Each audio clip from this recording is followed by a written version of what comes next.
अंबाला छावनी में टांगरी नदी के पानी के बढ़े की जानकारी मिलते ही प्रशासन ने अलर्ट जारी किया है और एसडीआरएफ को बुला लिया गया है। ऊर्जा मंत्री अनिल विज के अनुसार टांगरी नदी पर पहले से 8 किलोमीटर लंबा पक्का बांध बना हुआ है, जिससे अंबाला छावनी को पहले भी सुरक्षा मिली है। मंत्री ने बताया कि नदी के पानी से नुकसान केवल उन लोगों को हुआ है जिन्होंने नदी के अंदर घर बनाए हैं, जिन्हें प्रशासन ने पहले ही बाहर निकलने को कहा था, लेकिन वे नहीं निकले। बाद में एसडीआरएफ ने कश्तियों से उन्हें निकाला और उनके ठहरने व भोजन की व्यवस्था की गई है। प्रशासन निचले इलाकों में रहने वाले लोगों को बाहर निकालकर धर्मशालाओं में सुरक्षित रख रहा है और नियमित तौर पर चेतावनी जारी कर रहा है। नदी में अभी 32,000 क्यूसेक से अधिक पानी है, जो खतरे के निशान से ऊपर बह रहा है, जिसके कारण प्रशासन पूरी तरह तैयार है और सेना के साथ मिलकर अलर्ट मोड में है। प्रशासन ने पुलों की सफाई भी कराई है और स्थानीय पार्षद, पार्टी पदाधिकारी अपने अपने वार्डों में स्थिति की निगरानी कर रहे हैं। इससे पहले कुछ दिन पहले भी 38,000 क्यूसेक पानी आने पर बांध ने छावनी को सुरक्षा दी थी।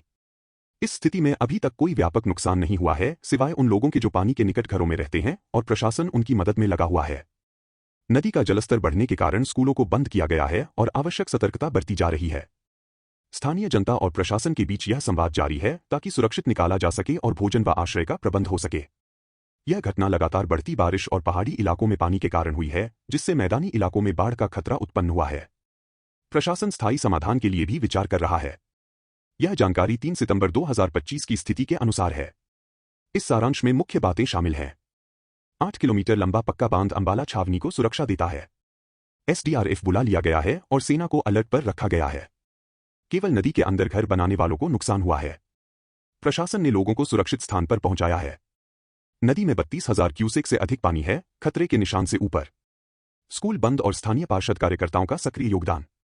स्थानीय प्रशासन सतर्क और काम में लगा हुआ। टांगरी का पानी जो है वो हिट कर चुका है, तो क्या स्थिति अभी देखते हैं? देखिए, आज बहुत अर्ली मॉर्निंग में जो बारिश स्टार्ट हुई थी, पंचकुला से लेके अम्बाला तक लगातार हर एक एरिया में बारिश हुई है।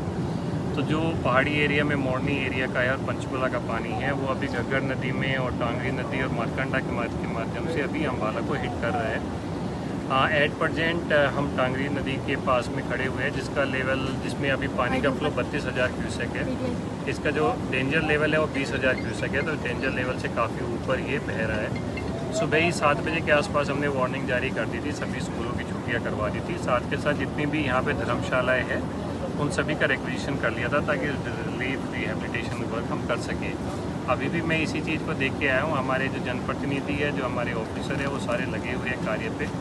सारे जो बंद हैं उनकी स्ट्रेंथनिंग दोबारा से करवाई जा रही है, और जो इसके नदी के अंदर जो रहते हैं, जिनके घरों में पानी भर गया था, उनको निकाल के ट्रैक्टर ट्रॉली पे, बोट पे, उसके माध्यम से धर्मशालाओं में पहुंचाया जा रहा है, जहाँ पे हमने उनके रुकने की व्यवस्था की है। साथ के साथ उनके खाने पीने की व्यवस्था भी की गई है। हमारे पास एसडीआरएफ की 2 टीमें हैं जो यहाँ पे लगी हुई है। उसके अलावा हमारे पास प्रशासन की भी 4 बोट है जो हम यहाँ पे डिप्लॉय कर रहे हैं। इसके अलावा हमारे पास में जो कुछ एक ठेकेदार थे जिनकी पार्कों में चलती थी, वो भी बोट हमने यहाँ पे मंगा ली है। सभी जगह सभी म्यूनसिपल कॉर्पोरेटर को हम यहाँ पे बोट वगैरह उपलब्ध करवाए हैं। किसी भी तरीके की दिक्कत जो है यहाँ रात में रुकने की वो ना हो, इसके लिए मैं पर्सनली यहाँ पे इंस्पेक्ट कर रहा हूँ, और अभी ये इंस्पेक्शन मेरा जारी है। ऐसे में जो है लास्ट टाइम भी लोग काफ़ी ज़्यादा अंदर रह गए थे, तो उनको निकालने के लिए इस बार क्या कुछ किया? देखिए, ऑलरेडी हमने ना आज बहुत जल्दी वार्निंग दी है। अनफॉर्चुनेटली क्या होता है, वार्निंग देने के बावजूद भी जो लोग जो रहते हैं वो नहीं निकलते हैं। वो लास्ट मोमेंट तक वेट करते रहते हैं, और पानी बढ़ता रहता है और एक टाइम पे वो पानी से सराउंड हो जाते हैं। मैं अगेन आपके माध्यम से भी दोबारा अपील करता हूँ सभी लोगों को कि पानी का लेवल लगातार बढ़ रहा है, और अगर बारिश, अगर जैसे माहौल लग रहा है, अगर बारिश और हो जाती है तो थोड़ा और बढ़ने की आशंका है। तो कृपया तुरंत अपने जो घर है वहाँ से निकल जाए, और जो सेफ हमारी जो धर्मशालाएँ हैं, सभी धर्मशाला अम्बाला कैंट की रिक्वेजिशन हो चुकी है, तो आप किसी भी धर्मशाला में आप शरण ले सकते हैं। खाने पीने की व्यवस्था प्रशासन के द्वारा करवाई जाएगी, पीने के पानी की व्यवस्था भी होगी। इसके अलावा मैंने ये भी यहाँ पे पुलिस ऑफिशियल को डायरेक्शन दी है कि इन केस फिर भी कोई नहीं मान रहा है तो हम फोर्स यूज करके भी उनको इवैक्यूएट कर लेंगे।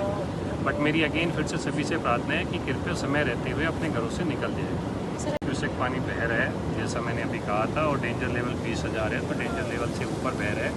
जो गोज लेवल है वो 11 का है। अभी हम एक्सपेक्ट करें कि थोड़ा और बढ़ेगा। काफ़ी बरसात जो है वो आ रही है, पहले ही स्थिति खराब थी, ऊपर से अब 40,000 क्यूसेक पानी जो है वो आने की संभावना है, क्या कहेंगे? अम्बाला छावनी में हमने पूरे प्रशासन को अलर्ट किया है।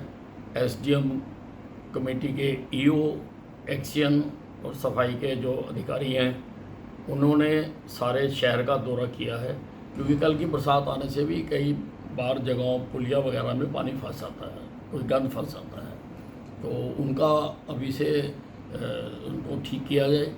और सारे पार्षद, सारे मेरे पार्टी के पदाधिकारी सबकी टोलियां बना कर सारी गलियों में भेजी जा रही हैं। सुबह से मैंने सुबह 6 बजे से सबको भेजना शुरू कर दिया था, तो उम्मीद है सब ठीक रहेगा। बाकी टांगरी में कह रहे हैं और पानी आ रहा है, तो उसके लिए भी हमने एसडीआरएफ भी बुला ली है और डिप्टी कमिश्नर मोदी को मैंने कहा है कि आप आर्मी से भी बात करके उनको भी अलर्ट पे रखा जाए, तो वो उनसे भी बात कर रहे हैं। और इरिगेशन डिपार्टमेंट को भी कहा है कि जो पिछली बार जब पानी आया था कुछ क्षेत्रों में वो निकल गया। वैसे तो हमने 8 किलोमीटर लंबा बांध बना के दिया है जब मैं पहली बार पावर में आया, तो उससे शहर की काफ़ी सुरक्षा रही। पीछे भी 38,000 क्यूसेक पानी आया था टांगरी में, लेकिन उस बांध से ये रही। केवल नुकसान उन लोगों का हुआ जिन्होंने बांध के अंदर घर बना रखे हैं, और उनको भी मैंने खुद जा के कहा था भी आप बाहर आ जाओ, और काफ़ी लोग आए भी, लेकिन कुछ लोग नहीं निकले। उनको फिर किश्तियों से निकाला गया, एसडीआरएफ ने आके निकाला, बाहर निकाला, उनके ठहरने की व्यवस्था भी की, भोजन की व्यवस्था भी की। उसी प्रकार से अब भी हम उनके ठहरने की व्यवस्था भी कर रहे हैं, भोजन की भी व्यवस्था करने के लिए हमने सेल्फ हेल्प ग्रुप्स को कह दिया है कि वो भोजन बना के देंगे, पैकेट बना के देंगे।